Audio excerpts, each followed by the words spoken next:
Salut à tous, c'est Jalil et Rachid. On va vous raconter l'histoire du jeune roi des îles Noires. C'est parti. Il était une fois un jeune roi qui perdit son père et donc il prit la place au trône et se marie avec sa cousine. Un jour, il entendit dire ses deux servantes dire que sa femme partait chaque nuit. Un jour, le jeune roi la suivit dans la nuit et il la trouva avec un autre homme.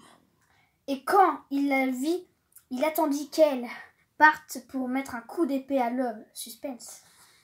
Après ça, la femme du jeune roi se mit à pleurer pendant 1 an et 1 jour. Elle lui demanda de construire un autre bâtiment, qu'elle appela le palais des pleurs. Un jour, il l'a vue avec l'homme et il alla la voir.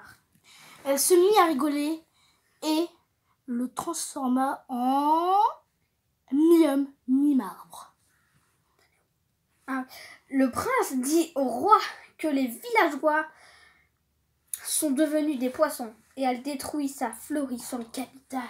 Le roi apprit tout ça par la magicienne enragée et elle vient chaque jour lui donner des coups de fouet sur l'épaule qui le mettra en sang.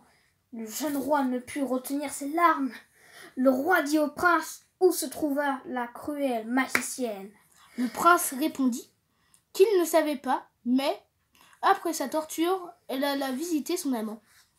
Dans le palais des larmes, elle lui donna le breuvage auquel elle le garde en vie. Le roi dit qu'il va venger le prince. Le prince alla dans le palais des larmes et tua l'amant de la magicienne et prena sa place. Et il lui demanda de libérer tout le monde. Après avoir libéré tout le monde, il la tua et... Le prince demanda au roi s'il voulait partir dans son royaume. Le roi répondit « Oui ». Et ils préparèrent leurs bagages et partent à dos de chameau. Ils partent avec le jeune roi, c'est incroyable. Le sultan fit un récit sur ce qu'il a vécu. Voilà, c'est la fin de l'histoire. J'espère que vous avez bien aimé. Au revoir. Au revoir.